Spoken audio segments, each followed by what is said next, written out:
Muy buenas tardes a todos. Quiero darles una cálida bienvenida en nombre de Agimed y Philips al quinto encuentro de nuestro primer ciclo de charlas en ecocardiografía. Estamos muy contentos de poder seguir estando junto a ustedes compartiendo temas tan interesantes. Antes de presentar a nuestro orador de hoy, me gustaría recordarles un detalle de la dinámica de la reunión, y es que podrán hacer preguntas en cualquier momento de la charla haciendo clic en el icono que dice Q&A o preguntas y respuestas que encontrarán en la parte inferior de la pantalla. Recuerden que este ciclo de charlas seguirá todos los viernes en este horario hasta el 19 de junio y es importante que se registren en cada una de las charlas para poder participar. La web es www.agimed.com.ar/charlas-medio ultrasonido. En esta oportunidad nos acompañará el doctor Martín Lombardero, que es médico cardiólogo de la Universidad de Buenos Aires, es miembro titular de la Sociedad Argentina de Cardiología y jefe de imagen cardíaca de los sanatorios de la Trinidad de Palermo, San Isidro, en sus dos sedes, y también la sede de la Trinidad de Ramos Mejía. Así que Martín, te queremos agradecer por acompañarnos en este ciclo de charlas, en este proyecto que hicimos juntos, darte la bienvenida y desearte todos los éxitos en esta ponencia. Muy bien, gracias. No sé si me puede escuchar ahora. Perfecto. Bueno, muchísimas gracias a Jiménez, gracias a Guillermo, gracias a todos, Gisela, Francis, gracias por esta oportunidad de volcar alguna experiencia en insuficiencia mitral. Y gracias al Grupo Lima, que siempre está ahí y siempre nos apoya a toda hora, en todo momento el Grupo Lima siempre está, así que muchísimas gracias a todos. Bueno, vamos a comenzar entonces hablando, a ver si podemos pasar un poquito, a ver si me ven. Esta charla que damos en Philips Agimed también coincide con la primera clase inaugural de nuestro curso. Nuestro curso es de actualización de imagen cardíaca, sin fines de lucro, que dábamos los miércoles a las 7 de la mañana. Debido a los cambios que ustedes saben muy bien, pasó a ser miércoles 19:30 horas, a esta hora por Zoom, y la primera clase la hacemos coincidir con la gente de Agimed Philips. Secretos en la cuantificación de insuficiencia mitral. Bien, esta es la manera en que hemos visto el corazón hasta hace pocos años. La hemos visto en dibujo, la hemos visto en anatomía patológica. Esta es una disección que hicimos con el licenciado y técnico Martín González. La hemos visto en 2D, la hemos visto en modo M, la hemos visto de esta manera, la hemos visto de mil maneras, pero nunca la vimos tan bien como la vamos a ver ahora. La ecocardiografía 3D, sobre todo el transesofágico de 3D, nos cambió absolutamente la forma de entender, mirar y aprender el corazón. No hay técnica hoy que nos muestre cómo se mueve la válvula mitral de esta manera que no sea un eco transesofágico en 3 dimensiones.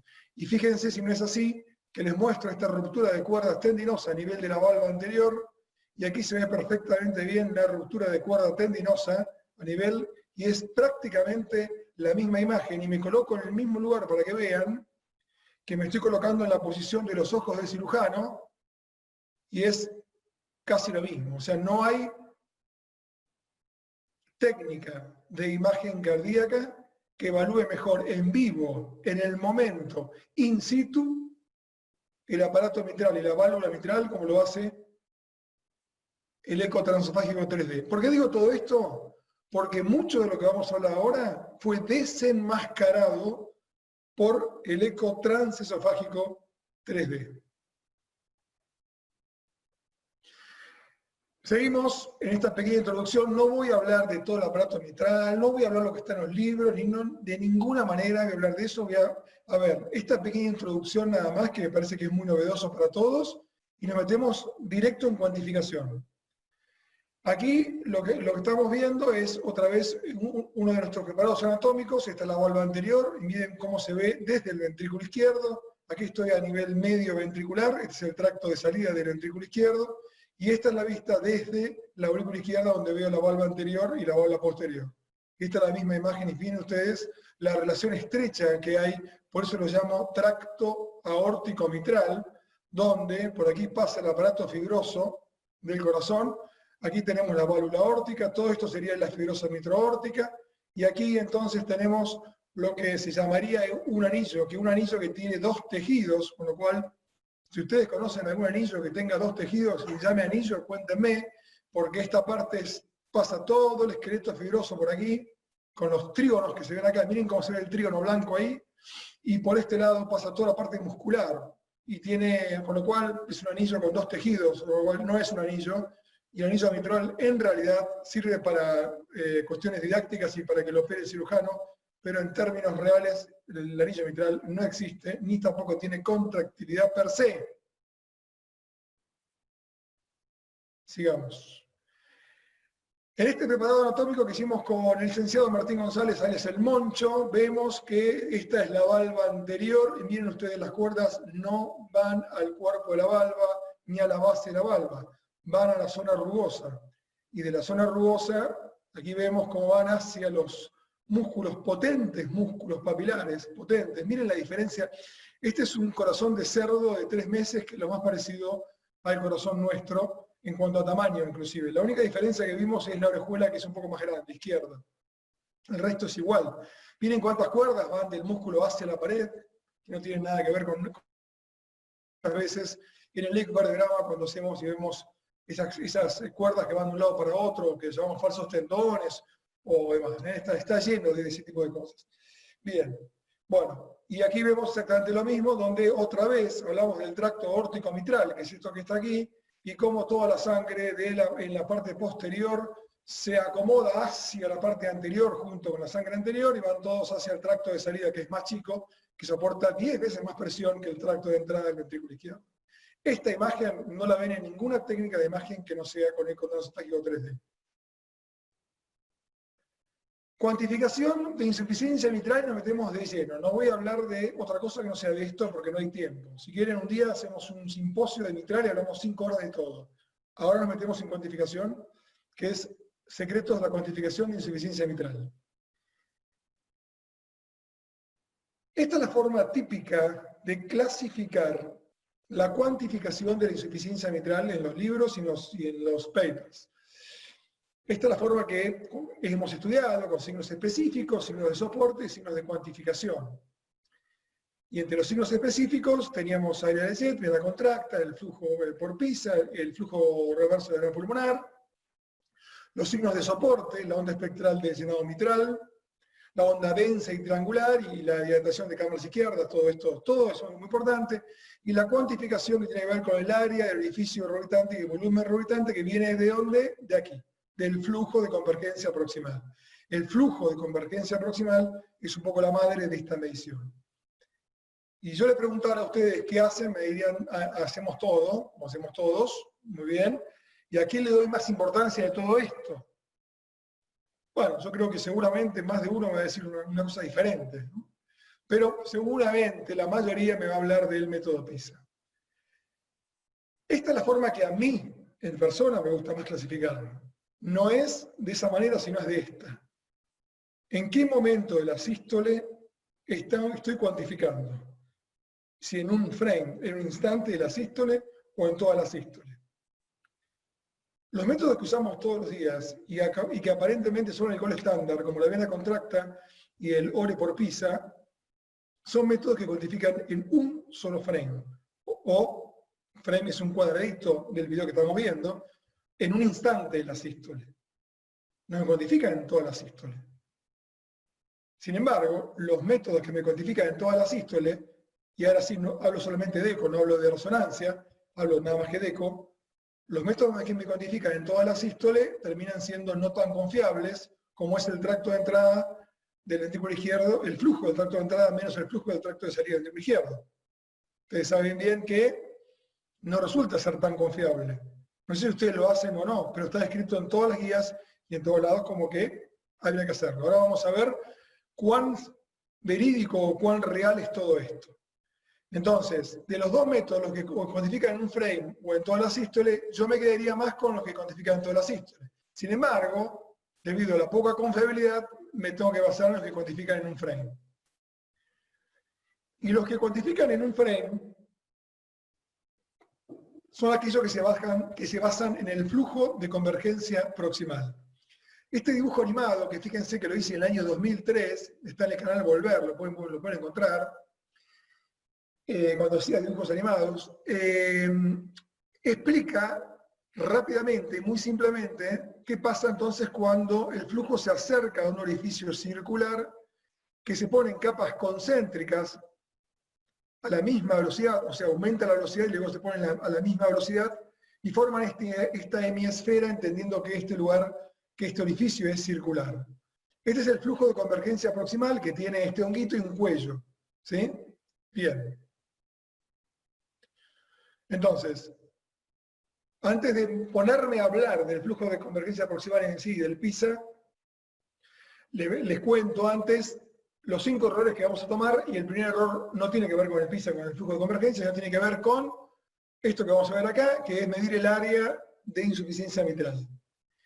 Otra de las cosas que prácticamente en lo personal ya no hago más, que es medir el área de regurgitación y compararlo contra el área de la aurícula izquierda, por varias razones. Una, primero, porque si es un jet excéntrico que me está hablando de patología estructural y orgánica, voy a subestimar la cuantificación, así. Segundo, si es un jet central, puede ser funcional o puede ser orgánico, voy a sobreestimar la cuantificación. Tercero, si yo comparo el área de la aurícula izquierda versus el área del jet, es probable que me vaya bien y es probable que me vaya muy mal, porque tengo una mega aurícula izquierda, entonces la proporción va a parecer como que no es severa y termina siendo severa. Entonces, y también como la llegada hasta el techo depende del gradiente de presión entre el ventrículo izquierdo y la aurícula izquierda, como vimos recién, por lo tanto, este es un método que no es aconsejable hacer. Si bien dijimos recién que la primera impresión no es la que cuenta, y si ustedes estuvieron en la charla que yo di hace poco de filosofía y ecocardiografía, cuando hablé de la intuición dije que uno mirando esto ya estaba en su cabeza, sin darse cuenta ya estaba cuantificando, o por lo menos calificando, no cuantificando, calificando cuán insuficiencia, cuán grave o cuán moderada es. Es cierto eso. Pero también es cierto que si me pongo a medir el área de esto, no debería ser muy confiable. O la mido y la dejo ahí, pero no tomo resolución solamente por medir el área de regurgitación. El color es excelente para ver si no hay insuficiencia, no hay dudas. No hay falsos negativos. No hay color, no hay insuficiencia. Eso es fantástico. Ahora, para medir el área de regurgitación es un poco más complicado. Así que recuerden, sobreestimo jet central, subestimo jet excéntrico. Aquí tenemos un ejemplo también de un grado de subestimación que tiene que ver con los cambios también de la presión, y miren cómo cambia inclusive hasta el flujo de convergencia proximal, en el cual cuando se despierta el paciente en trance esofágico, aumenta el gradiente, aumenta la presión, aumenta la frecuencia cardíaca, aumenta todas las descargas del ventrículo, y el paciente tiene hasta un jet inclusive más, a la misma vista, exactamente igual. Miren cómo se ve mayor cuantificación. Esto tiene que ver también entonces con los cambios también del área de color según la presión y según también la presión del flujo diástolo que está tomando el ventrículo izquierdo, ¿no? Bien, esto tiene que ver con cambios, sobre todo con cambios hemodinámicos del paciente. Bueno, ¿qué dicen los grandes pensadores? ¿Qué nos dicen las guías? Bueno, tanto la ACE como la guía europea, como la guía argentina, todas las guías dicen lo mismo, dicen no usen el iceball, no usen el ojo, sino usen el trackball. Esto quiere decir, cuantifiquen con el trackball y no a ojo. Muy bien. Entonces vamos a seguir las recomendaciones y vamos a cuantificar. Y vamos a ver qué pasa y cuáles son los peores errores que podemos tener.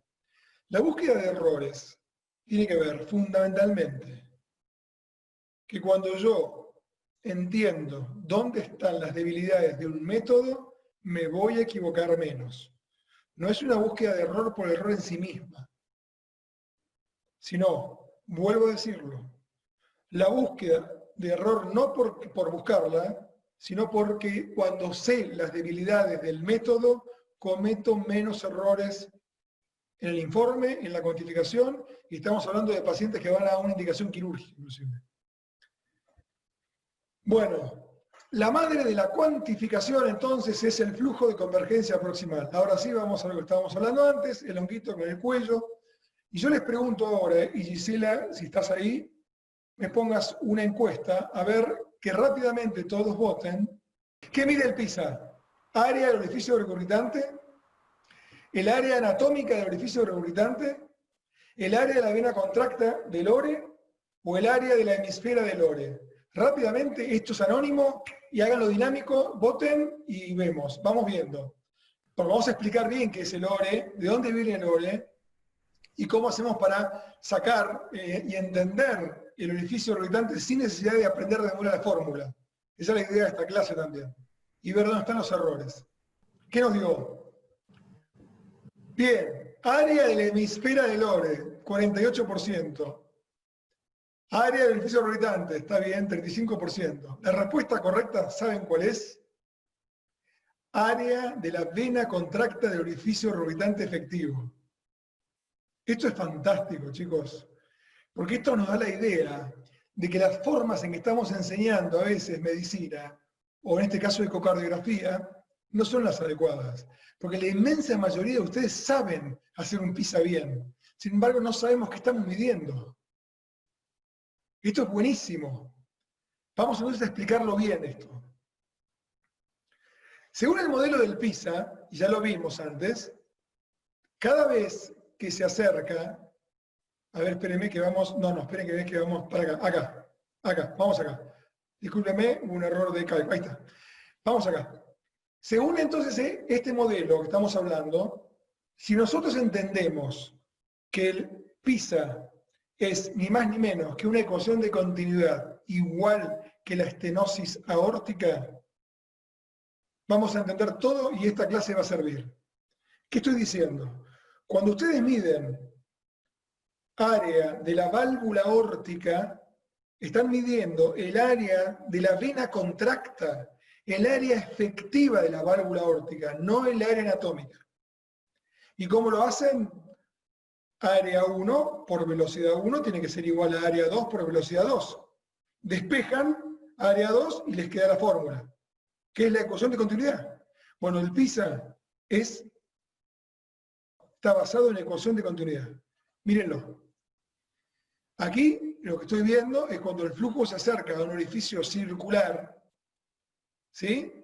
Se pone en estas capas concéntricas y al bajar la velocidad y el límite de Nisquith a 30 centímetros por segundo, yo logro ver bien la hemisfera. Entonces digo, área 1 es el diámetro, mejor dicho, no es el diámetro, lo saco a través del diámetro del flujo de convergencia proximal, a través del radio en este caso, es el área 1, velocidad 1 corresponde a 30 centímetros por segundo, donde yo puedo ver la hemisfera, el radio de la hemisfera, y tiene que ser igual a área 2, que es la que quiero ver, no la sé, por velocidad 2, que es la velocidad de la cual está pasando la sangre aquí. Hagamos la fórmula. Tenemos área del flujo de convergencia proximal por la velocidad a la cual estoy viendo la hemisfera, 30, dividido la velocidad en centímetros a la cual está pasando el flujo por aquí. Y aquí tengo el Lore. Esto sería área 2. Área 1 por velocidad 1 sobre velocidad 2, que es una ecuación de continuidad. ¿Qué me está midiendo? Área de la vena contracta del orificio regurgitante. No es anatómico, es el área efectiva. Ese es el PISA. Entonces, me encantó hacer la encuesta esta para que entendamos. No estoy midiendo la hemisfera, estoy midiendo esto que está acá. Y al medir esto que está acá, lo asumo como circular. Vamos a ver ahora los errores de asumirlo como circular. Bueno, aquí tenemos, medí 1 centímetro de radio. Hagamos la fórmula entonces. Ahí tenemos el ORE, que el área 2 sería, es igual a 1 radio al cuadrado, porque es hemisfera. Ahí lo vamos a ver. 2 por radio al cuadrado, porque es hemisfera. 2 por radio al cuadrado por pi, por 30, dividido 500, y me va a dar 0.38. Ya uno cuando mide 1 centímetro de radio a 30 centímetros por segundo, con 500 de velocidad, que es habitualmente da 500, 520, 480, en la inmensa mayoría, uno ya sabe que tiene 0,4 centímetros cuadrados de área del orificio rehabilitante efectivo o área de la vena contracta para entenderlo. Hay que entender bien esto, porque todo esto tiene que ver con lo que pasa en la vena contracta. Ustedes saben que en la vena contracta aumenta la velocidad y baja la presión. En el fondo, no es ni más ni menos que un efecto Venturi. Que acá sí lo entendemos, doctora Majul. Acá sí, en la vena contracta. No es ni más ni menos que en el fondo debería ser. ¿Por qué? Porque al pasar por un tubito más chiquito, aumenta la velocidad y baja la presión. ¿Qué es lo que ocurre? ¿En dónde? En la vena contracta de la válvula aórtica.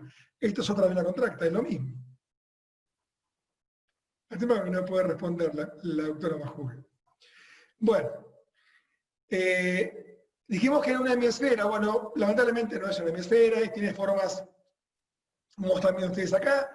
La realidad es que no son ni estas formas, porque estas formas fueron publicadas con eco transtorácico 3D. Y les puedo asegurar que no tiene esta morfología tampoco. No es una hemisfera alargada ni aplanada, es bastante polimórfico todo esto. Bien, vamos entonces, ahora sí seguimos a lo que estamos mirando. Entonces, según este modelo, y ahora sí voy a esta diapositiva, los orificios regurgitantes son redondos. Claro, son circulares, porque se basa en la definición. Se acerca a un orificio circular, es una hemisfera. Si no es circular, no debería ser una hemisfera. Segundo, los flujos de convergencia deberían ser entonces todos hemisferas. Y sí, si fueran redondos, sí. Y lo tercero, existiría un solo ore, porque por dos dimensiones vemos y describimos siempre un pisa. Y cuando hablo de un pisa, hablo de un orificio rehabilitante efectivo. No hablo de dos. ¿Y con qué autoridad científica puedo decir que hay una sola estrella en el espacio? ¿Con qué autoridad científica? Pero, si estoy en dos dimensiones. Entonces, ojo, sospechar. Cuando vemos un flujo, que no exista un segundo, tercer orificio rehabilitante. Veamos si es cierto todo esto. Primero, los orificios son redondos. Bueno, esto tengo el honor de poder decirlo, que fuimos uno de los primeros que hablamos de esto, porque con el doctor Martín Munín, en el año 2008, hicimos el primer transesofágico 3D con Francis al lado. En el CEMIC lo hicimos, y descubrimos que, lo primero que descubrimos fue, ningún orificio rehabilitante mitral es circular.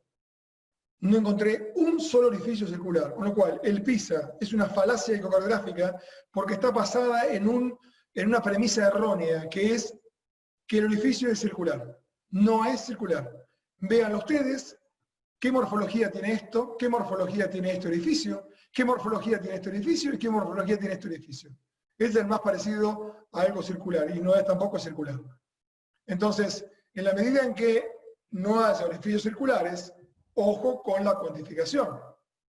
Todo lo que estoy diciendo ahora no va a querer decir que no sirva, sino vuelvo a decir lo mismo. Es para entender cuáles son las debilidades y equivocarme menos. Vamos a los tipos 2, donde sobra tejido, vamos a ver un caso. Veamos un caso. 56 años, es un hombre que el ore por pisa me dio 0,51. ¿Está bien? ¿Estamos bien? 0,51 significa que es una insuficiencia militar severa. Pero ¿qué es lo que quiero mostrarles acá? Miren este Barlow típico. Generalmente los prolapsos tienen insuficiencia a predominio telesistólico. Si ustedes miran esta imagen de acá, la que está en el medio, que es una imagen en vivo, con Zoom Live vivo, o sea, toco un botón y veo esto, no está nada preparado, y está en tiempo real. Cuán difícil, mírenlo, quédense mirándolo. Cuán difícil es entender en tiempo real. ¿Qué tengo que hacer? Mirarlo en cámara lenta, frame por frame. Ahora, centren su visión en esta imagen, aquí, en cámara lenta. No les digo nada, mírenla. ¿Dónde abre más? ¿En qué momento de la sístole?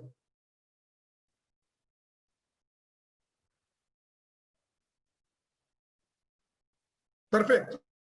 ¿Que alguien dijo mesosístole? Bueno, vamos a comprobarlo y hagámoslo frame por frame. Entonces agarro cada frame de la sístole, de los 7 frames, 8 frames, 9 frames que me dio este transesofágico 3D, y veo la válvula mitral cerrada desde la aurícula izquierda, la voy viendo, y resulta ser que acá, prácticamente, en mesotele, aquí estaría el mayor orificio y vuelve a cerrarse de vuelta.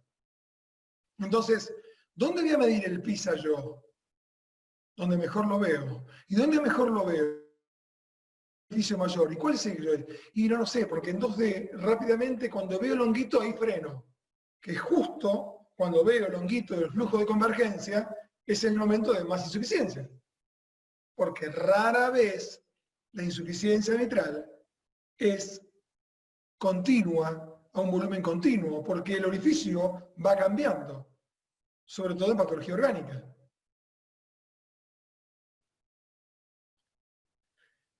Este paciente mismo le encontramos una ruptura de cuerda tendinosa a nivel de P1, como ven ahí chiquitita, y una indentación, una grieta que también favorecía todo esto.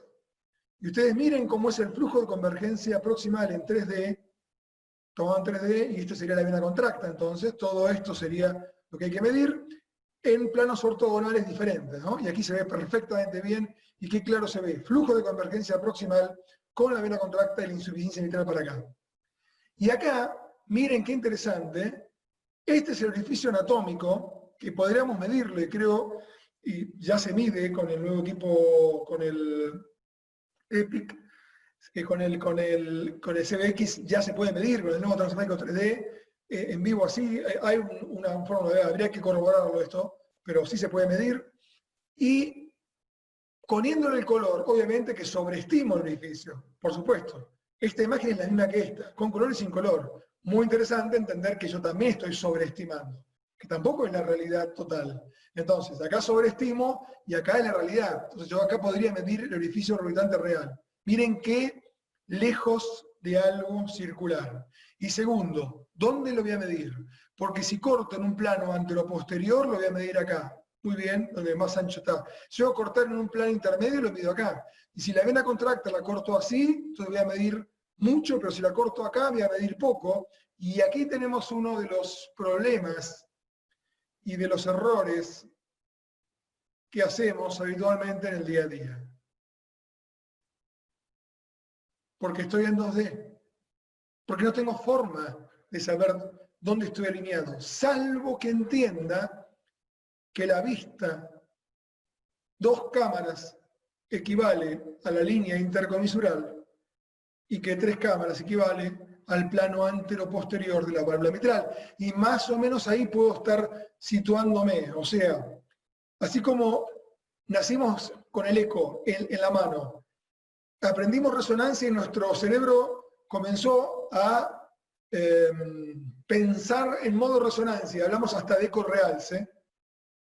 Nacimos en el 2D, aprendimos el 3D y ahora tenemos que lo que aprendimos en el 3D volcarlo al día a día en el 2D. Entonces, si yo entiendo que el plano anteroposterior de la válvula mitral es 3 cámaras, entonces ahí voy a estar entendiendo que puedo llegar a ser un promedio inclusive de lo que estoy mirando, por lo menos, porque sé que puedo estar cortando así y si corto la línea intercomisural va a ser así, porque esta es la línea intercomisural, que tampoco es perfecta, porque yo corto una línea recta por acá y no estoy pasando por todo. Es decir, no hay manera de hacerlo perfecto, de hacerlo tal cual es en vivo, en la realidad, y verlo en un modelo biológico real. Este es el mismo paciente que nos dio 0,51 de PISA, ¿se acuerdan? Bueno, el área de la vena contracta, o sea, vuelvo para atrás, área de la vena contracta, que es ore por PISA, del orificio es 0,51. Área anatómica no la pude medir. Área de la vena contracta por 3D, 2.09 centímetros cuadrados. Absolutamente lógico. Si yo paso todo por acá, un ROI, un dibujito, y mido el área de esto.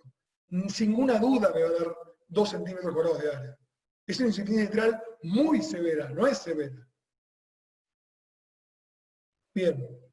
Y cuando medí la vena contracta por planos ortogonales, me dio 0,45 del eje menor y 1,5 del eje mayor de este flujo de convergencia proximal. Aquí se ve bien, porque esta es la línea intercomisural y esta es la línea anteroposterior. Entonces, fíjense ustedes, ahora lo vamos a volver a ver, cómo se puede ver en el plano anteroposterior una vena contracta chiquita y un flujo de convergencia con la misma altura que tiene acá, pero mucho más chico, y un flujo de convergencia extenso, con la misma altura, ¿sí? Y una vena contracta muy ancha.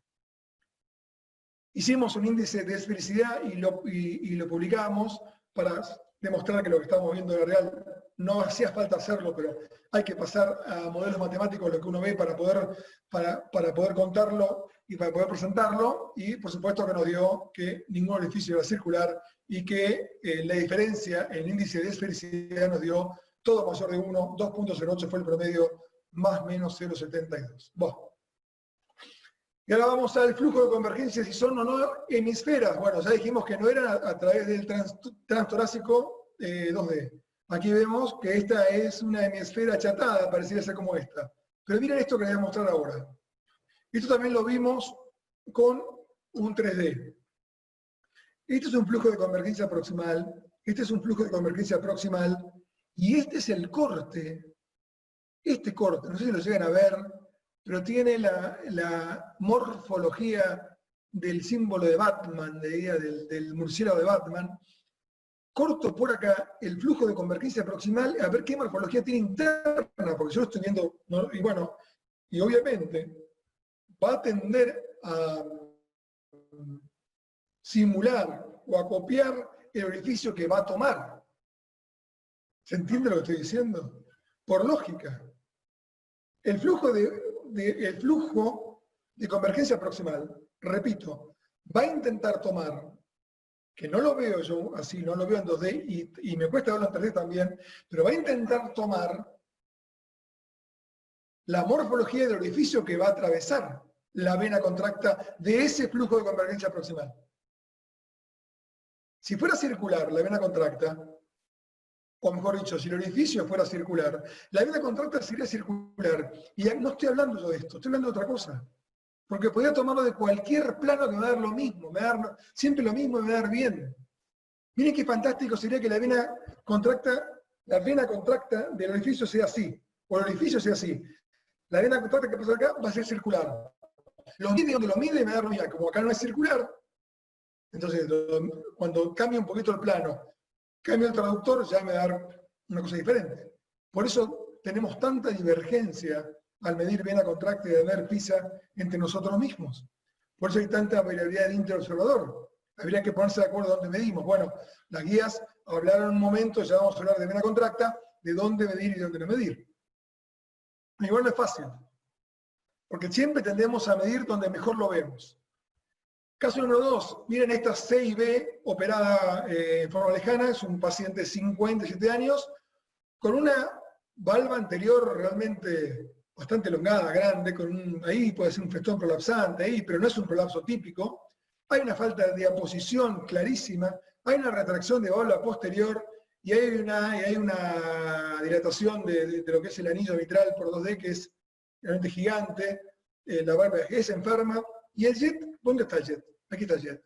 El jet es bien excéntrico, como vemos aquí, y que está haciendo por encima de la valva posterior por ese pequeño festón prolapsante que está ahí. Hacemos el ore por PISA y me da 0,30 centímetros cuadrados. 0,30 centímetros cuadrados de ore por PISA. Veamos cuál es la cuantificación. Veamos el orificio real, anatómico. Esta es la valva anterior, esta es la valva posterior, y este es un plano en vivo. Es un plano en vivo desde la aurícula izquierda, por eco transesofágico 3D. Miren cómo está retraída también la valva anterior y la valva posterior y dejan un gap en el medio, por así llamarlo, un gap, un orificio en el medio, muy claro, y sin embargo, muy interesante, no vemos ninguna imagen roja, que son las imágenes de prolapso en el modelo 3D que estamos viendo aquí, este modelo de la válvula mitral en 3D. Todas estas imágenes, especie de caminata lunar, implican alteraciones de la pared de la válvula, de los velos de la válvula, pero para que sea prolapso debería ser color rojo, porque entonces pasa el plano del anillo, y no hay ninguno que pase. Por supuesto que son pequeños festones prolapsantes, chiquititos, pero no es un típico prolapso. Hay una gran retracción de la valva anterior y de la valva posterior. Sigamos. Aquí vemos la cirugía de este paciente. La verdad que si yo veo la cirugía y parece un Barlow, pero un Barlow que no tiene tanto prolapso y que tiene... Y sí, puede ser también, sí, tranquilamente. Entonces, miren cómo el cirujano intenta llegar al plano de aposición, como esta valva intenta llegar aquí al plano y no puede. Esta imagen es muy parecida a esta. Este tip de la valva anterior intenta llegar y el cirujano tampoco puede. Y cuando llega, fíjense qué pasa, el mismo orificio queda acá que acá. ¿Ven? No hay ruptura de cuerda tendinosa. Y miren el orificio regurgitante. De comisura a comisura. Valva anterior, valva posterior. Por supuesto que este abanico me está tapando parte, pero ocupa toda la línea intercomisural. Entonces, si yo llego a medir la vena contracta acá, acá, así, así, así, o el PISA, va a cambiar. O sea que no solamente me va a cambiar donde lo miro, sino también me va a cambiar en el plano en que estoy, y en el momento, en el instante de la sístole. Todas estas variables hay que tomar en cuenta cuando uno mide esto. Esta imagen que está acá abajo es la imagen más clara para demostrarles, porque esta es la vista desde el ventrículo izquierdo. Esto es flujo de convergencia proximal. Esto debería ser circular. Esto debería ser un honguito. Esto debería ser redondo. Esto debería, pero no es. Lamentablemente no es. No es.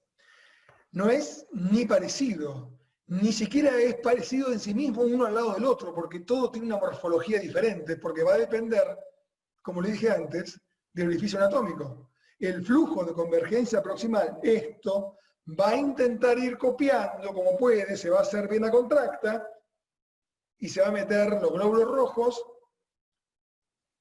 y por eso va a tener una morfología muy dispar. ¿Qué es la vena contracta?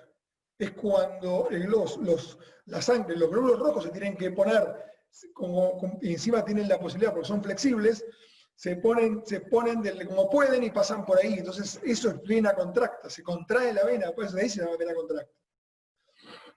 No es la vena, por supuesto. Así lo han descrito. Bueno, entonces, la paradoja del doble error, capítulo 1, es, primer error, considerar que estoy tomando al PISA como una esfera. Como no es una hemisfera y no es algo redondo el regurgitante, con lo cual ahí tengo un error y estoy subestimando.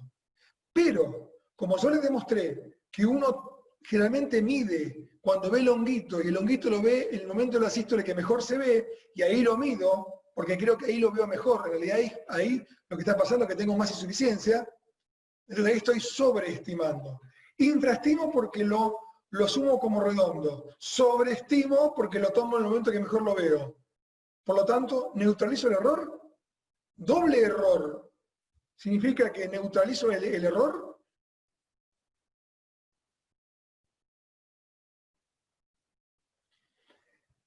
Esta pregunta la vamos a responder cuando terminemos de hablar de flujo de convergencia proximal.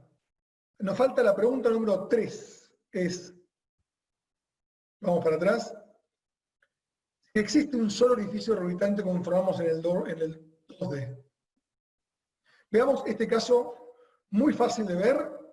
Todos seguramente ya están viendo que hay una ruptura de cuerda tendinosa en valva posterior, valva anterior de un transesofágico 2D, válvula aórtica. Y aquí se está viendo la ruptura de cuerda tendinosa, la están viendo ahí, ahí se ve perfectamente bien la ruptura de cuerda tendinosa. Caso cerrado, hablemos con el cirujano, o no, pero caso cerrado. No hay dudas que esto es una ruptura de cuerda tendinosa, y como estamos en el plano, fíjense ustedes, plano anteroposterior de la válvula mitral, 3 cámaras, por lo tanto, en el plano anteroposterior lo que veo es P2 y A2, así que esto es ruptura de cuerda tendinosa en P2, se acabó el caso. Sin embargo, el eco transesofágico 3D nos muestra algo más. ¿Por qué? Porque está viendo la tercera dimensión en la profundidad. ¿Y qué nos ve? ¿Qué nos muestra? Un segundo orificio regurgitante, otro flujo de convergencia proximal. Entendiendo que cada vez que yo encuentro un flujo de convergencia proximal, encuentro un agujero.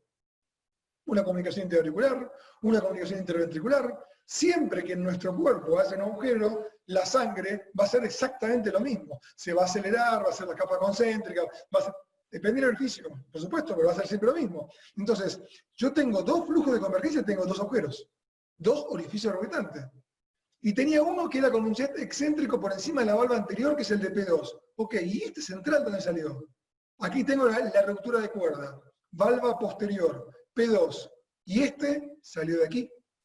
Hay una grieta, una incisura, una indentación, como quieren llamarlo, como lo llaman los cirujanos. En el fondo, no es un cleft, pero es una hendidura adquirida. Quizás es la indentación que separa P3 y P2, que se quedó abierta por degeneración, por enfermedad mixomatosa, por lo que ustedes quieran. Y esto lo soluciona con un cierre simple a veces, esta indentación muy sencilla cuando hacen plástica mitral.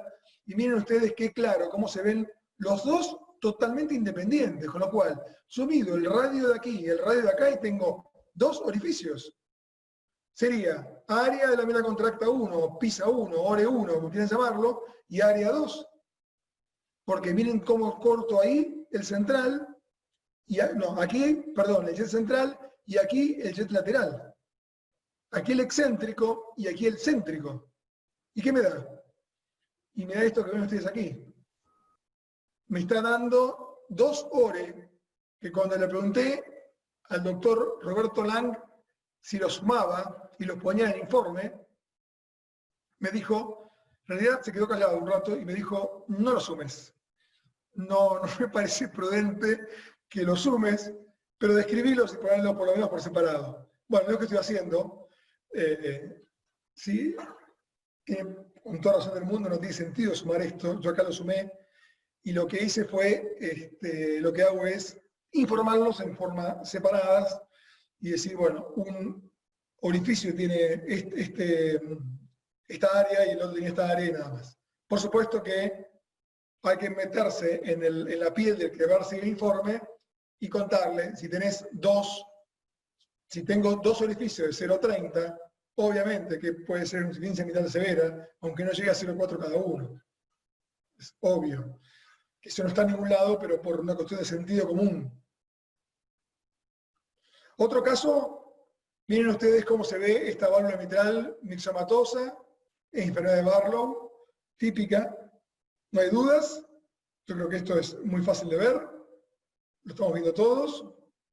Bien, la insuficiencia mitral y parece severa, pero en realidad no sé, porque el ventrículo está un poquito esférico, ella tenía un poco de disnea, una chica joven, 29 años, aparentemente asintomática, lo puse acá, pero quedaban dudas como siempre, si eso no es, si el ventrículo, bla, bla, bla, y no sé. ¿Es severa o no es severa?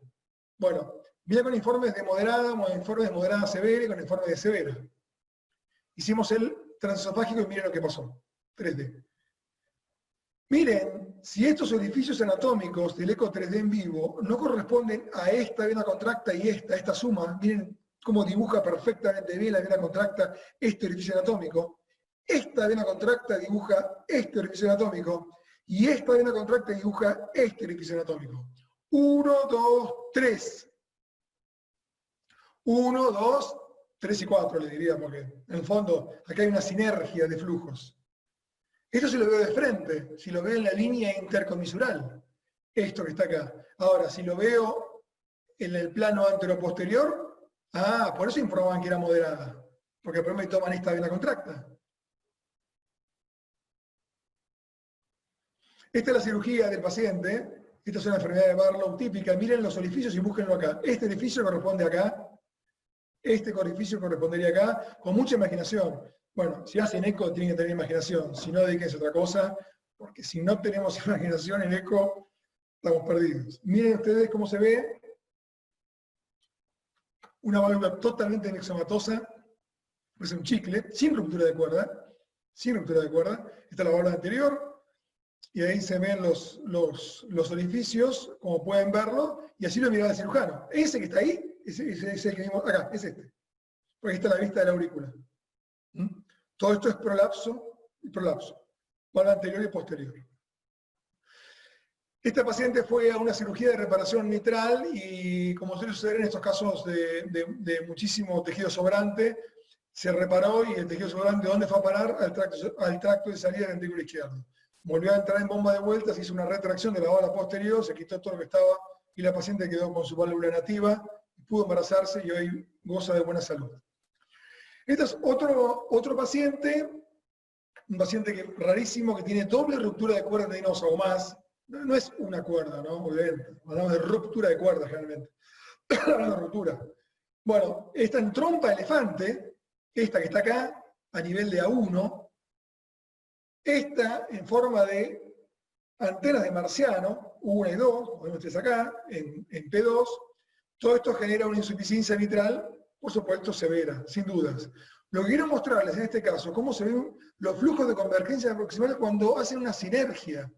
Muchas veces se juntan porque están los edificios muy cerca, entonces aquí se retroalimentan para hacer las... ¿Ven? Esta es una vena contracta y esta es otra vena contracta. ¿Lo ven lo que les estoy diciendo? Es decir, aquí una vena contracta y otra vena contracta, hay una sinergia de flujos de convergencia que van hacia este gran agujero, porque en el fondo este agujero, este orificio orbitante tiene varios componentes, uno de esta ruptura y otro de otra ruptura, de una bala y de otra. Bueno, esto lo vemos muy a menudo, y esto está hecho con una generación de transesofágicos vieja, es decir, con la anterior, no con el CBX, está hecho con el transesofágico del IE33. Imagínense todo lo que estamos por ver y lo que vamos a ver en los próximos años, si tenemos la dicha de poder tener este tipo de equipos, porque vamos a ver si esto está hecho con 15 frames por segundo, esto que está acá, con 30 frames por segundo, la cantidad de flujos accesorios que vamos a ver, y un montón de cosas que vamos a entender y vamos a ver.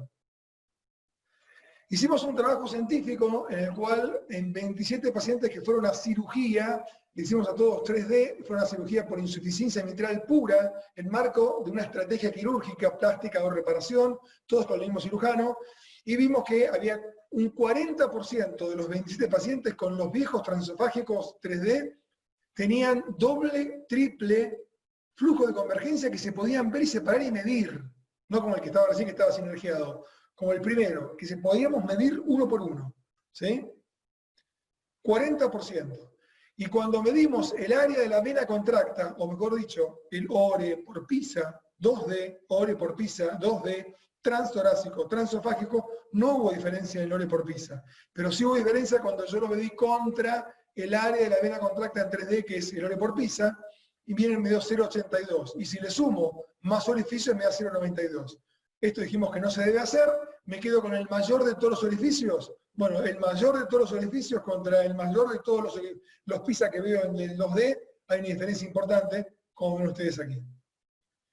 Ahora sí, vamos de vuelta entonces a la frase de antes. Si se neutraliza. Bueno, sí, en este caso sí, porque miren ustedes lo que pasó. En este mismo grupo de pacientes, me dio un 69% de los pacientes con insuficiencia mitral severa, derivada por una cirugía mitral pura de plástica o reparación, con lo cual estaba absolutamente comprobado que era una insuficiencia mitral severa, el 69% me dio que tenía más de 0,4 centímetros cuadrados por PISA, por el ORE por PISA, tanto por transtorácico como por transesofágico. Con lo cual, yo les puedo decir que de todos los métodos que habíamos hecho, el más confiable termina siendo el ORE por PISA a pesar de los errores. ¿Por qué? Yo considero que es por la paradoja del doble error. Lo estoy midiendo en el momento en que mejor lo veo, por un lado, y con eso sobreestimo e infraestimo tomándolo como circular.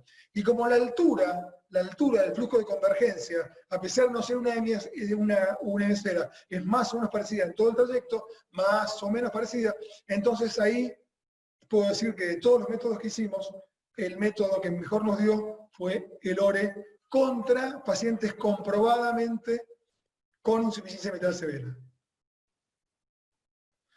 Esto lo publicamos, lo presentamos en varios lugares, como tragos internacionales, en congresos afuera, en Argentina, algunos fueron a premio, etcétera, etcétera. Bueno, en definitiva, el ORE podría decir que de acuerdo a todo lo que vimos, por más que hablemos que no es útil en múltiple jet, que tiene muchos cálculos, que asume que es circular, que no permanece en tal...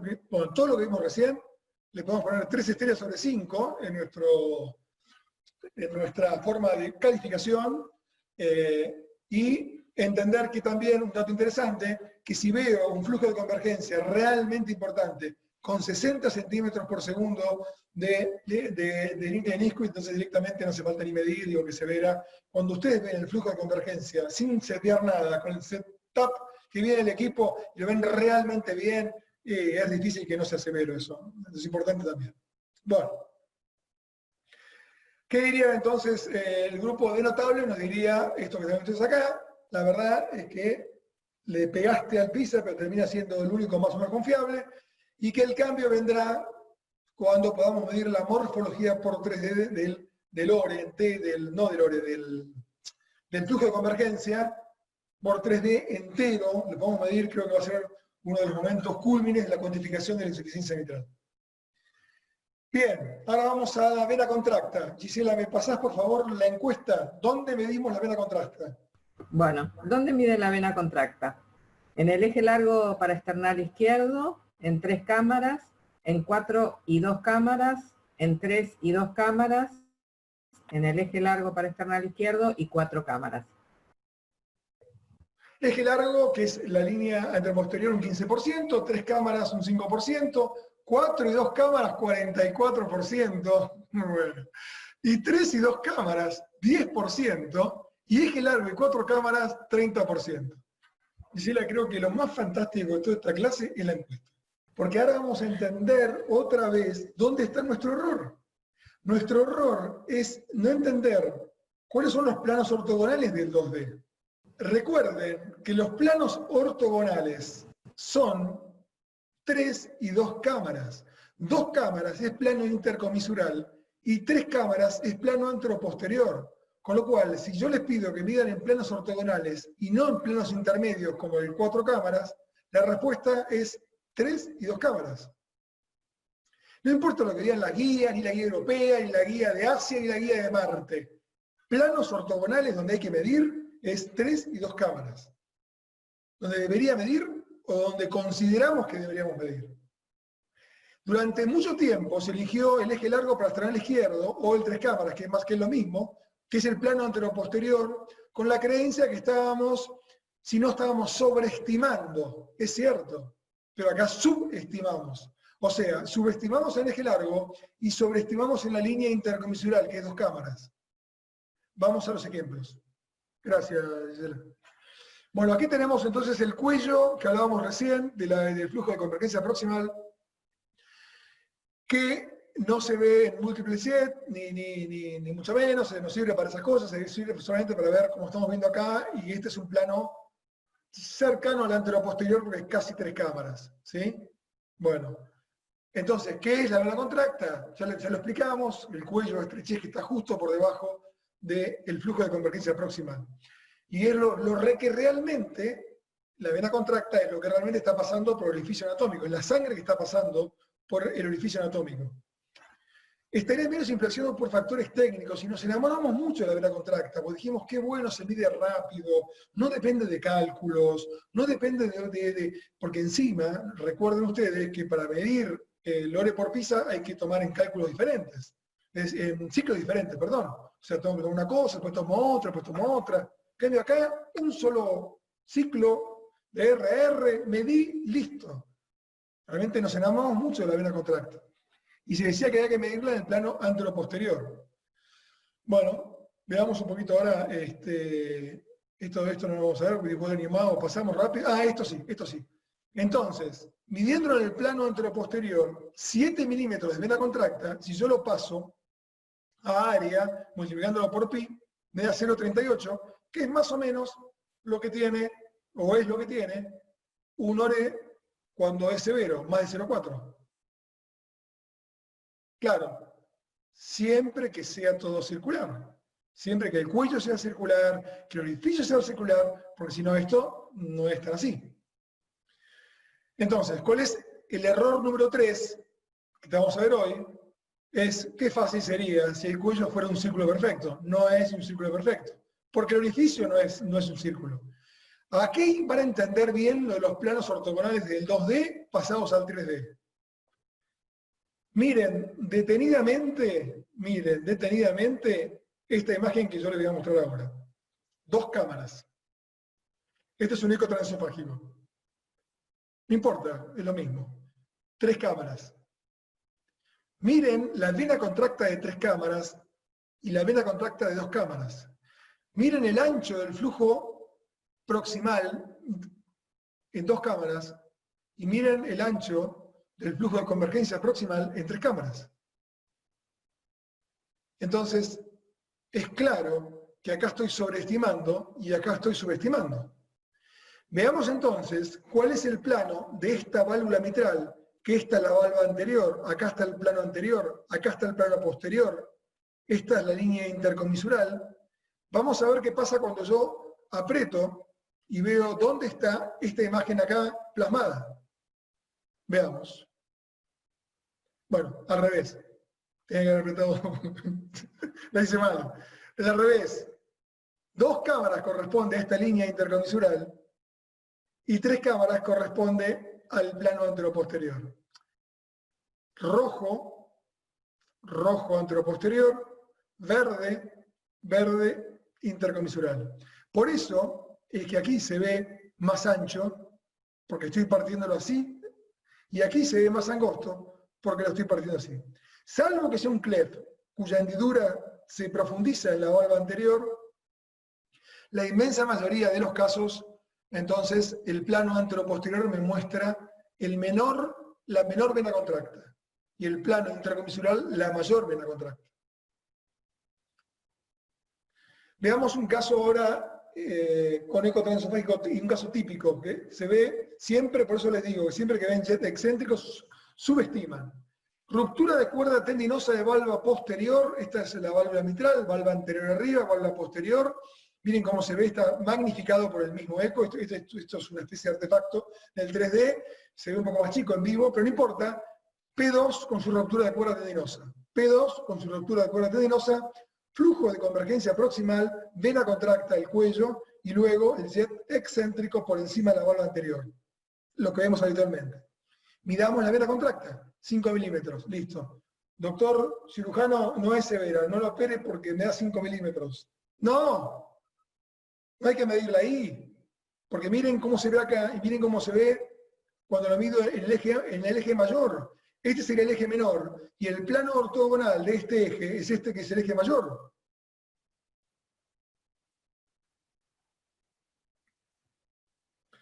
Cuando hicimos en el mismo trabajo, ¿cuántos pacientes tenían una vena contracta mayor de 7 milímetros en el plano anteroposterior, donde nos mandaban las guías a medir hace 5 años?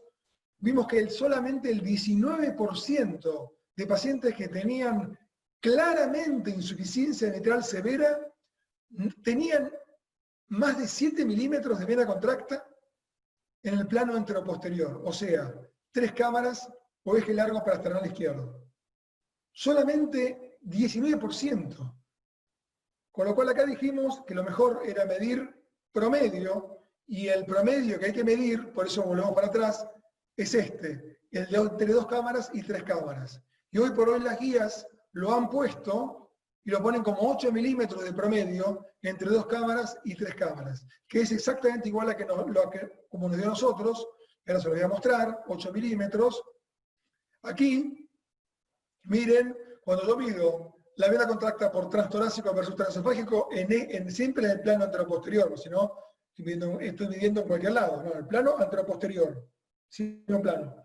Es igual por transesofágico que por transtorácico. Ahora, cuando mido el diámetro menor por 3D, no fue equiparable porque yo pensé que dije, bueno, si es cierto que en el plano anteroposterior mido el eje menor de la vena contracta, entonces cuando hago el transesofágico 3D y busco el diámetro menor real, debería ser equiparable. No fue. Esto es claramente que esto tiene que ver con que, obviamente, que la vena contracta tiene una morfología tan dispar que la agarro donde puedo, entonces nunca me va a dar exactamente ahí. ¿Sí? O sea que el diámetro menor no es exactamente el diámetro anteroposterior de la vena contracta del 2D. Y cuando lo comparo contra el promedio entre planos ortogonales, 2 y 3 cámaras, me da 0,85. Por supuesto que no tuvo correlación, pero bueno, un poco lo que dicen las guías, mayor de 0.8 lo toman como severo. Todo esto lo hemos publicado, lo hemos presentado, y entonces en nuestra calificación de estrellas a la vena contracta le ponemos una estrellita y media más, pero no tiene las 3 estrellas que tenía el otro, y recuerden entonces de medirlo en planos ortogonales y hacer un promedio que sería lo más adecuado. En el plano anteroposterior tiene menos de una estrella. En el plano con promedio tendría 2 estrellitas le podríamos poner. Veamos, y ya vamos terminando, veamos una insuficiencia mitral funcional, como se ve, para ver rápidamente. Esto es claramente una insuficiencia mitral funcional, un jet central. Miren cómo se ve en eje corto. El eje corto es clave, lo uso muchísimo para mirar, muchísimo. Lo dije el otro día en la clase de la SAC el martes pasado. Para mí es clave mirar, porque me doy cuenta que si el flujo de convergencia proximal está en el plano donde estoy mirando, es que ahí está el problema. O sea, no necesito un eco transesofágico para demostrar dónde está, en qué segmento de la valva está la afección cuando encuentro el flujo de convergencia proximal en el eje corto. Bueno, aquí estamos viendo 4 y 2 cámaras. Y fíjense ustedes, 4 cámaras es un intermedio entre los planos, entre el plano intercomisural y el anteroposterior. Este es el intercomisural. Y este plano es un intermedio entre el intercomisural y el plano 2 cámaras.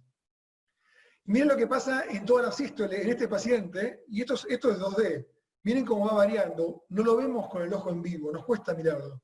Pero miren cómo varía la vena contracta, el flujo de convergencia, vena contracta, flujo de convergencia, cómo va variando en todas las sístoles. Es fantástico. Y cómo varía también, obviamente. Este plano es el anteroposterior y este plano es el intercomisural. Miren la diferencia entre esta vena contracta y esta. Miren la diferencia entre esta y esta. O sea, como ven, es imposible seguirle el ritmo a un orificio rehabilitante en todas las sístoles. Cambia permanentemente. La morfología, y aquí la vemos, del orificio rehabilitante en color, que sería la vena contracta en este caso, lo ven, cambia constantemente. Es muy difícil seguirle el ritmo. Acá en protosístole es severo, después en meso varió, bajó bastante, aunque depende cómo lo miremos, y acá hay otro refuerzo. Y nosotros con el PISA de vena contracta, recuerden que medimos un instante de la sístole. Y lo vas a medir por una cuestión cerebral nuestra, tuya, en el momento en que mejor lo ves. No en el momento que menos lo ves. Es hasta inconsciente, lo vas a medir cuando mejor lo ves. Este paciente, que tiene una insuficiencia mitral funcional, se ve claramente el orificio, y otra vez un orificio tanto en modo vivo, transesofágico 2D, como en modo como full, también se ve no circular, como lo están viendo, con retracción de la obra anterior y demás.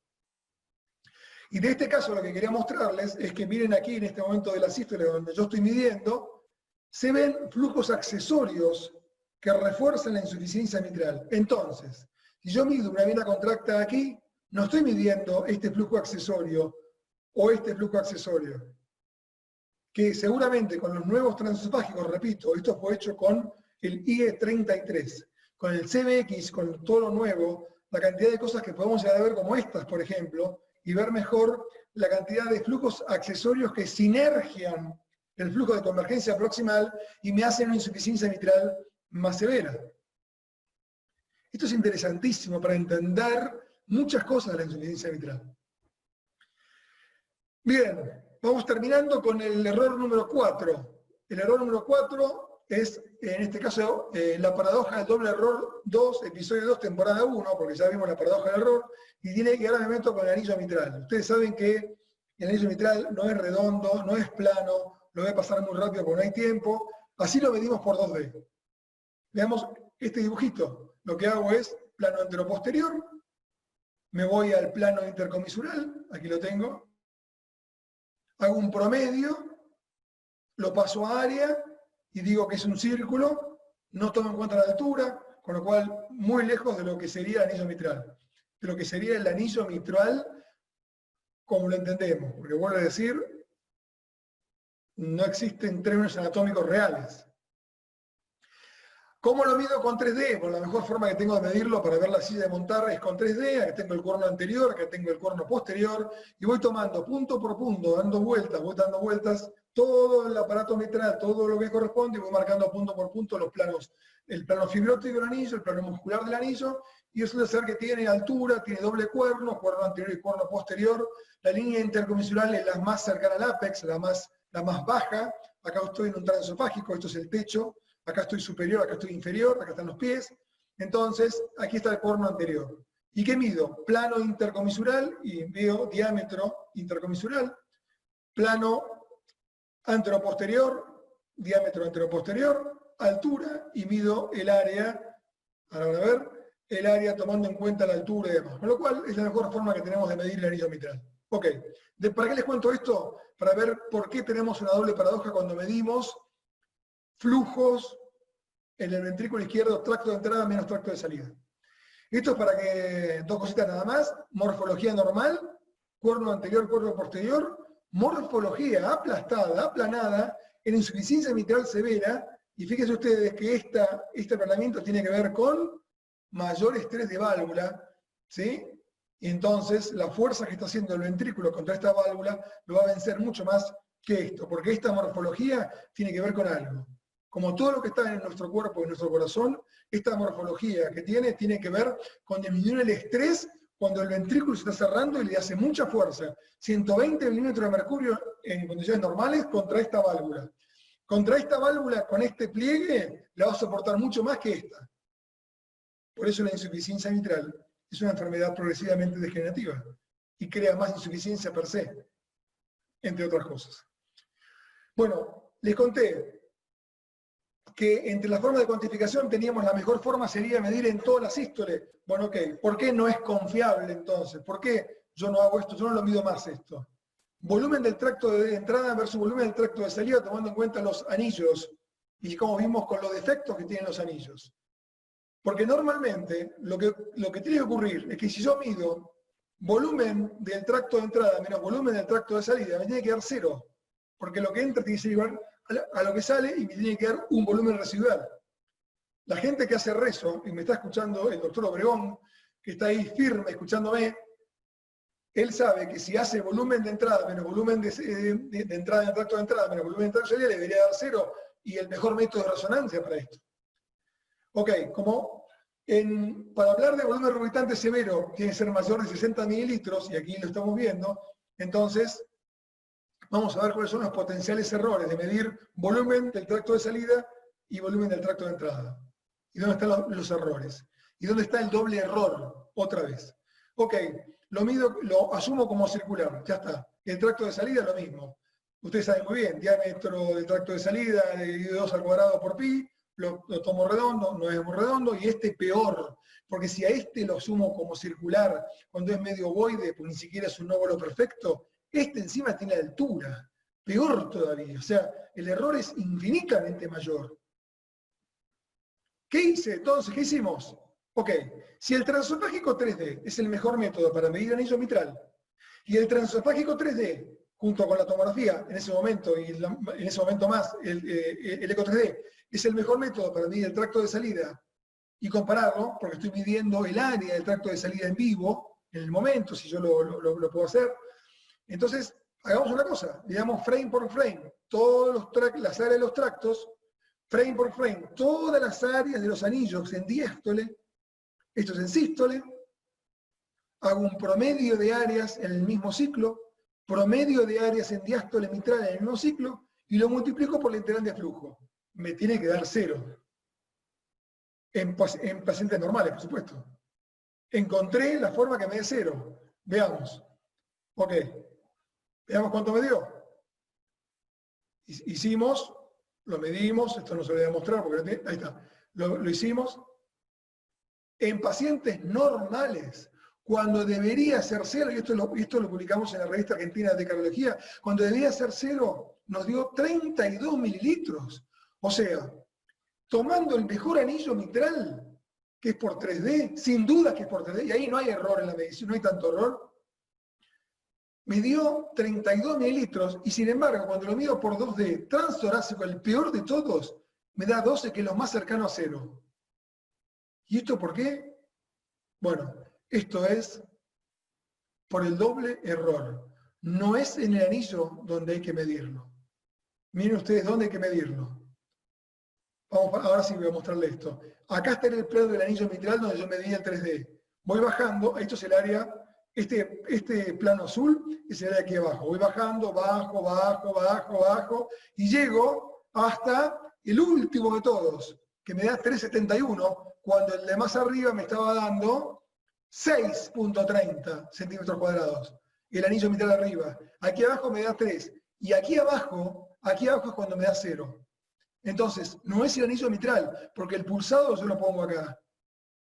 Pero no es el lugar donde debería medirlo, debería medir un poco más cerca de acá. Entonces, cuando mido el área en el plano más distal de la válvula, ahí me dio casi 0, 1,8 mililitros.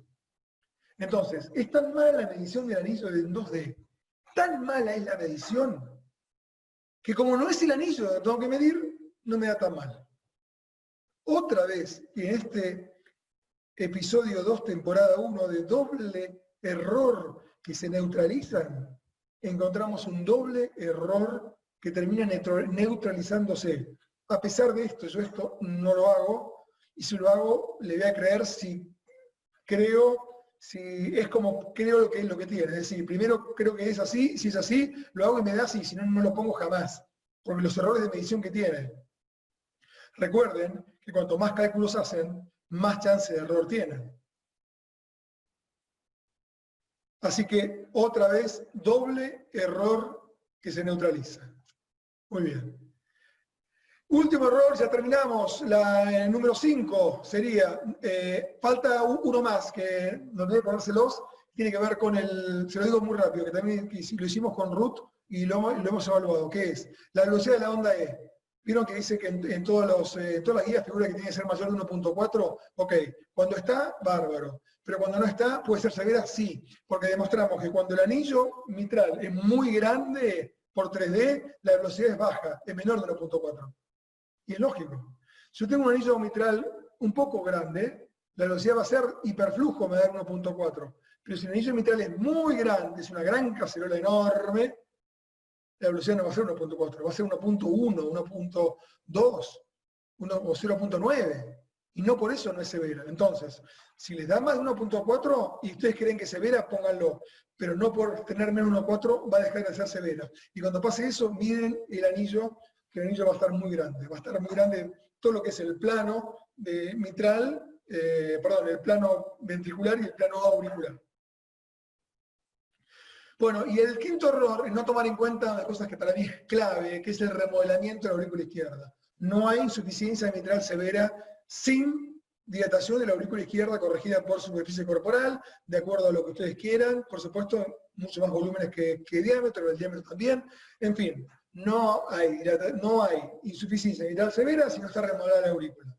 Ahora, el ventrículo izquierdo puede ser, por sobre todo en estadios iniciales, pero entender cuál es el remodelamiento del ventrículo izquierdo en la insuficiencia mitral crónica pura, severa, no estamos hablando de nada agudo, severa, que es el diámetro aumenta, el espesor parietal en estadios habituales conserva su diámetro, esto hace aumentar el peso del ventrículo, y si aumenta el peso del ventrículo hablo de hipertrofia, pero es una hipertrofia excéntrica pura por sobrecarga de volumen. Entonces busquemos esto a través del espesor parietal relativo, porque vemos por qué. Porque en cualquier cuantificación de insuficiencia es muy importante evaluar la repercusión de las cámaras para tomar una decisión de poner moderada, severa o moderada, severa. Bueno, y al final el error más importante es confiar en un cálculo y no en la evaluación global. Esto es importante para los más jóvenes que comienzan a hacer eco, hagan todos los cálculos, hagamos todos los cálculos, pero entendamos que los cálculos pueden tener errores, veamos cuáles son los probables errores, entendamos lo que es planos ortogonales dentro del 2D, entendamos que los edificios no son circulares, entendamos que es muy importante la repercusión en cámaras izquierdas, importante por supuesto la clínica, de eso ni hablar, pero no es el caso este. Si entendemos todo esto, vamos a entender que el diagnóstico nuestro en un informe que va a gatillar una cirugía por ahí, va a ser global y nunca va a ser por un solo método en un solo cálculo. Bien, antes de terminar teníamos casos, pero por si acaso si es la hora y me quieren terminar, les muestro la nueva generación de transesofágico 3D. En este caso es un CBX, el nuevo transesofágico de Philips. Aquí, en este caso, nos han prestado el equipo y pude usarlo y ver estas imágenes con luz transluminal. Como ven ustedes, una luz que yo la puedo poner atrás, adelante. Esta es una ruptura de cuerda tendinosa de bola posterior, ahí se ve bien. Y lo más parecido, cada vez más parecido al... Yo a veces veo la PlayStation que juega mi hijo y digo, ¿es en serio este partido? No, papá, es la Play. Ah, cada vez más parecido. Cada vez los jugadores de fútbol, cada vez más parecido a lo real. Bueno, esto es lo mismo, ¿no? Cada vez está más parecido al ojo del cirujano o a lo que ven los cirujanos, con la diferencia que lo estamos viendo cómo se mueve en vivo y no con tejido símil muerto como lo ven los cirujanos. Eso que ven oscuro es la luz que la pongo de un lado del otro. Lo voy poniendo del lado de la aurícula, del ventrículo. La verdad que es fantástico. Yo creo que vamos a aprender un montón. Y claramente el eco transesofágico nos cambió 3D la forma de evaluar y comprender el aparato mitral. Nos cambió radicalmente. Ningún otro método nos enseñó tanto a nosotros, a los cirujanos también, a todos, como el eco transesofágico 3D. Nadie vio la válvula mitral moverse en vivo como la vio el transesofágico 3D. Bien.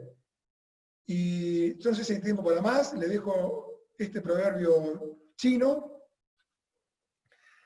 El análisis con eco 2D es útil, pero es irreal. Yo no estoy diciendo que no hay que hacer, al contrario. Mi madre es el eco 2D y siempre le pregunto al eco 2D las cosas. Y mi referente sigue siendo el 2D. Pero es lo mismo que cuando uno aprende resonancia. Vuelco lo que aprendí en el 3D en el 2D. Esa es la idea. Bajar a tierra esos conceptos nuevos que tenemos. Porque no hay nada más fantástico que en segundos hacer un buen eco 2D. No hay nada más fantástico. Por eso no es que no sea útil, es útil. Ahora, ojo que lo que estamos viendo no puede ser real. Y si sabemos las debilidades del 2D, vamos a cometer menos errores.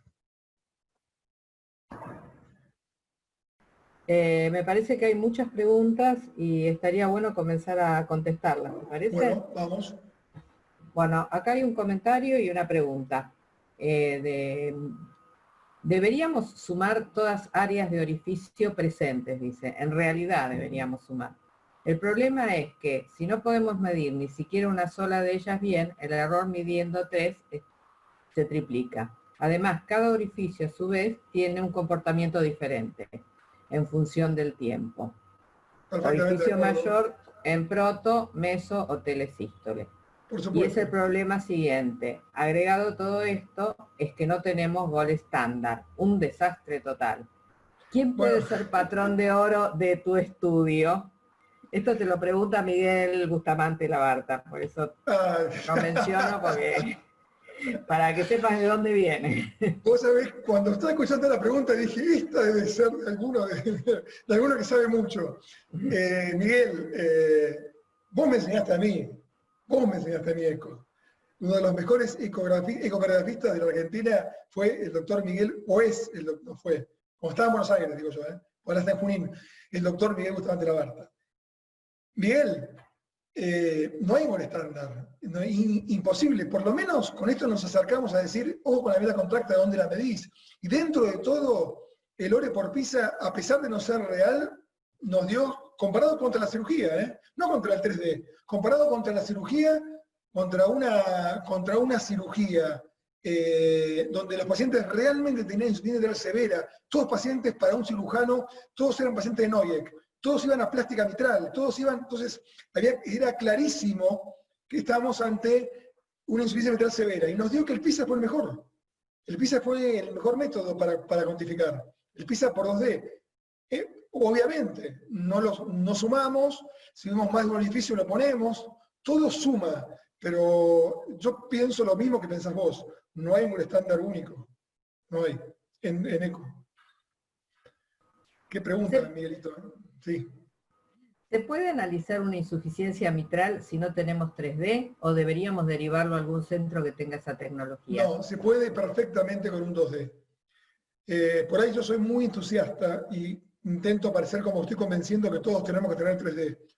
Todos deberíamos tener 3D, y en el futuro va a ser como el Doppler tisular. A mí me han vendido un Doppler, un módulo de Doppler tisular por $30.000 en el año 95.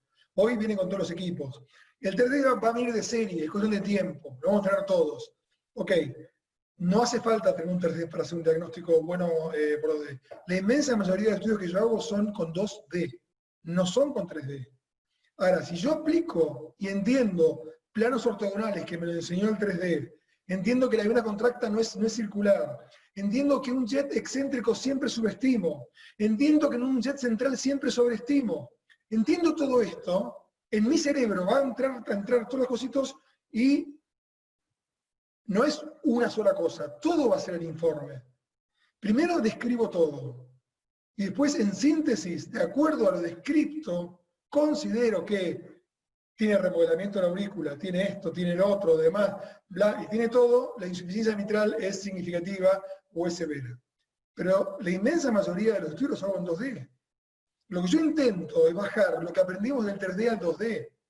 El día que tengamos todos un 3D a mano, que va a ser en el 2027, 26, 27, y el precio va a ser el mismo que tiene, va a ser un precio mucho más accesible para todo el mundo, y va a ser masificado como todo, como el Strain también, que al principio era caro y ahora ya no, todo va a ser así. En ese momento seguramente vamos a estar hablando de otra manera, y quizás sí te diga, y cuantificarlo con 3D, porque el 3D que va a estar en ese momento va a cuantificar todo el área del flujo de convergencia proximal entero, no partido como lo hago yo en planos ortogonales. Sí, Francis. En pacientes con fibrilación auricular, ¿cuál es el mejor método de cuantificación y qué debemos tener en cuenta para medir los diferentes ciclos cardíacos? Yo, así como le digo lo mismo que hago con la estenosis aórtica. En la estenosis aórtica, todo lo que mido con fibrilación auricular lo hago con el mismo tiempo, los mismos milisegundos. ¿Qué quiere decir esto? Entonces, yo tengo que tomar la integral de flujo del tracto de salida con los mismos milisegundos que tomé la integral de flujo de la válvula aórtica. Si voy a hacer el PISA, lo mismo. Si yo hago el PISA con FA, me tengo que tomar el tiempo de tomar cada cosa que estoy midiendo con el mismo RR. Entonces busco RR de los más prolongados, supongamos 900 milisegundos, y entonces busco friso, me da 700, no, de friso 800, listo, 800, ahí mido. Es un chino, sí. Hay que tiempo, obviamente. Si quiero ser relativamente exacto y no caer en imperfecciones, hago eso. Y siempre en los RR más largos. Siempre en los RR más largos, que son los donde tengo más diástole, y ahí voy a tener mayor volumen dentro del ventrículo izquierdo y todo puedo verlo mejor. Y siempre poniendo también que lo medí en un RR de tanto, por ejemplo. Eso lo hago con estenosis aórtica. En las guías o en los textos a veces dice que hay que medir el área de la válvula aórtica en FA en promedio de 5 mediciones. No, hagan lo que digo yo, RR. Búsquenlo todo en el mismo RR. Para mí, desde mi punto de vista. Humilde. En el caso de tener varios ORE, entendimos no sumar las áreas, pero ¿tendría sentido sumar el volumen regurgitante calculado en cada orificio? Y ahí entran en un potencial error gigantesco. Porque el volumen regurgitante tomado desde el ORE, a ver, el volumen regurgitante convendría ser el ORE por la integral de flujo de la insuficiencia mitral. Pero si ya el ORE viene de una premisa mala, imagínense el volumen a donde voy a terminar haciendo un desastre. No, ni se me ocurre hacer eso. Sí, que los pongo. Se vieron 3 orificios, se vieron 2 orificios, porque eso suma. A ver, esto es lo mismo que la insuficiencia mitral moderada, más la insuficiencia aórtica moderada, ¿es severa? Y moderada más moderado, terminando siendo severo, el paciente tiene disnea y debería ir a cirugía. O sea, ¿qué estoy diciendo? Algo que es moderado, un ORE de 0,3 más un otro ORE de 0,3, ¿es severo? Ok, no lo sumemos porque no hay evidencia que eso sea lógico, pero por lo menos entender que 2 orificios de 0,3, si hay repercusión hemodinámica, y tiene que estar severo. No lo sumo, pero lo describo. Siempre que no sea algo lo describo. No le pongo un nombre, lo describo. De última, que el que recibe el informe me llame y yo le cuento. Pero si no sé exactamente qué poner, describo. 2 orificios, bla, bla, bla, bla, bla, bla, 2 orificios, que podrían corresponder a...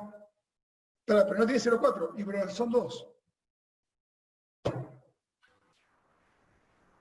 Otra pregunta. ¿Qué correlación hay entre severidad de insuficiencia mitral y patrón de lleno mitral para valorar la función diastólica? Bueno, cuando tenemos un patrón de relajación prolongada, el típico patrón de relajación, la insuficiencia mitral por definición no es severa. O sea, por definición no es severa, con lo cual ya directamente estamos descartando de poner severidad. Esto es siempre y cuando, obviamente, uno tenga todas las condiciones ideales de medición, bla, bla. Pero yo veo un patrón de relajación prolongado y ya descarto la severidad. Y realmente es así. No hay una correlación. Siempre que tenga... A ver, la onda E tiene que ser mayor que la onda A. Eso es una premisa para la insuficiencia mitral de moderada a severa o significativa. Si yo tengo un patrón al revés, una onda E más chica que la onda A, un trastorno de relajación habitual, no pongo como severa la insuficiencia, no. No sería compatible. Con algo mal estoy midiendo ahí. Que puedo decir, ojo con la velocidad mayor de 1.4 menos 1.4 la onda E. Porque eso sí tiene que ver con el tamaño del anillo. ¿Qué valor clínico le da a la interpretación de la insuficiencia mitral funcional proporcionada versus desproporcionada? Se me trabó. ¿Debemos adoptar la imagen desde ese punto de vista? ¿Me puede repetir la pregunta? Se cortó recién. ¿Cómo fue? ¿Qué valor clínico le da a la interpretación de la insuficiencia mitral funcional proporcionada versus desproporcionada? ¿Debemos adoptar la imagen desde ese punto de vista? La insuficiencia mitral funcional es una cuestión a tomar en cuenta con pinzas desde muchos aspectos. Por ejemplo, ¿qué variables hemodinámicas estás tomando esa insuficiencia mitral? No es la primera vez que con 130 de sistólica, 140, tenés una insuficiencia mitral funcional moderada severa y le bajás a 100 y es leve barra moderada. Eso por un lado, con lo cual las variables hemodinámicas para hablar de proporciones y desproporción son muy importantes. Yo para hablar de proporción y desproporción hablaría más de una alteración orgánica. Si no, trataría de ver bien las variables hemodinámicas. Una vez que vi bien las variables y estoy en variables lógicas estables y demás, y estuve tiempo esperando y demás, bueno, veo. Y el tema clínico es un tema muy complicado porque hoy por hoy es muy discutida la indicación quirúrgica de una insuficiencia mitral funcional. Es muy discutida. Se trata de no llegar a una cirugía. A pesar que algunos trabajos vieron en su momento que era conveniente, un hemianillo y demás, hoy sigue siendo discutido el tema de la funcional. Hablamos de funcional, estoy hablando de válvulas sanas que se dilatan el anillo. No estoy hablando de posinfarto, que es otra cosa, porque a veces se confunde un poco la cosa. Cuando yo hablo de una insuficiencia mitral funcional, estoy hablando de cuando ya sea el anillo visto desde la aurícula, que sería insuficiencia mitral funcional auricular, o insuficiencia mitral ventricular, depende de la patología. Si es una FA crónica de larga data, por ejemplo, sería una insuficiencia mitral funcional auricular, en el cual lo que se dilatan son las fibras auriculares, más que nada, las que se insertan en un anillo que no existe, porque no pasa por el anillo, en la parte muscular no pasa. Pero bueno, son las fibras que están llegando, donde en el momento que se cruza con las fibras del ventrículo izquierdo, las basales, me perdí lo que estaba diciendo en ese momento. Bueno, en ese caso puntual, la insuficiencia mitral funcional tendría que ver el tema de proporción realmente me confunde un poco el término en sí mismo. Pero yo entiendo que lo que me está preguntando es que si está desproporcionado sería más quirúrgico. Bueno, bajen la presión, medíquenlo, y si realmente sigue estando desproporcionado y está sintomático, y habrá que ver el caso. Martín, hay un montón de preguntas más, pero no nos dan los tiempos, así que te agradecemos muchísimo las respuestas. Lamentablemente nos quedamos con preguntas en el tintero. Sí, y no solo ¿Vos eso, las estás viendo? Sí. Sí, quería ver. Mostramos todos estos casos también, mirá. Un montón de casos quedaron para ver. Impresionante, Martín. Impresionante. La verdad que quiero agradecerte mucho en nombre de todo Agimed por esta excelente charla. ¿Y querés contarnos cómo sigue tu curso? Sí, gracias, Guille. Sí, bueno, este curso de todos los miércoles es de 7:30 a 9. El programa se los puedo pasar, ningún problema. Por supuesto, es sin fin de lucro, como siempre. Y ese que hacíamos a las 7 de la mañana, todos los miércoles, que es un curso de actualización en imagen cardíaca. El de Rosa Negra de octubre, obviamente, está suspendido por razones lógicas. La idea es, este año, no hacer el Rosa Negra porque no va a haber tampoco medios económicos como para poder hacerlo, pero sí hacerlo en Chascomús. Yo estuve en el Howard Johnson de Chascomús antes del problema de la cuarentena. Me encantó el lugar, me pareció mucho más económico inclusive, así que muy probablemente nos traslademos un fin de semana, espero, ya hablé con la gente de Chascomús, del Howard Johnson, en diciembre o a fines de noviembre, o cuando den las fechas, hacerlo en Chascomús un fin de semana, lo cual me parece que va a ser bastante interesante, va a ser algo nuevo y novedoso. Y Guillermo, también, de esta manera tenemos acceso, estamos llegando a Salta, estamos llegando a Neuquén, la gente de Neuquén, que muchas veces me decían, ¿por qué no puedo seguir los cursos de ustedes? Bueno, creo que a través de ustedes mismos, de Philips, de esta plataforma, y nosotros por ahí podemos llegar a muchos que estuvieron en nuestro servicio y que quieren seguir estando conectados, que no podían, ¿no? Como el caso de Jeremías, por ejemplo, de Paz también.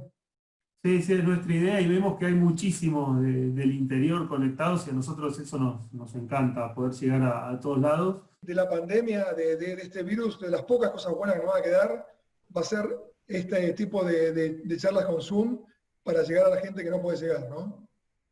Sí, estoy totalmente de acuerdo. Creo que encontramos una manera de llegar de encontrar cercanía a pesar de la pandemia, ¿no? y del confinamiento. Sí, Pero bueno, Martín, quería agradecerte en nombre de Agimed por esta excelente charla. También agradecerle al equipo de Agimed que estuvo Francis, Gisela y Franco Parraguirre. Y también invitar a todos para la charla del viernes que viene, que la va a dar el doctor Rodríguez Correa, sobre cuantificación automática de volúmenes de cavidades cardíacas. Así que pueden anotarse en nuestra web, que es www.agimed.com.ar/charlas-medio ultrasonido. Martín, ¿querés decir algo para cerrar? Nada, saludos a todos. Inclusive estoy viendo que hay gente de México, está Elibet también de Philips de allá. Patricia Restrepo también me acaba de escribir que está escuchando. Así que, bueno, nada. Ojalá podamos vernos de vuelta físicamente. Pero bueno, mientras tanto esto sirve. Ojalá. Bueno, muchas gracias Martín y a todos los que participaron. Nos vemos el viernes que viene y que tengan todos un muy buen fin de semana. Chao. Gracias Guille, gracias Gisela, gracias Francis, gracias a todos. Gracias. Gracias, doctor. Gracias.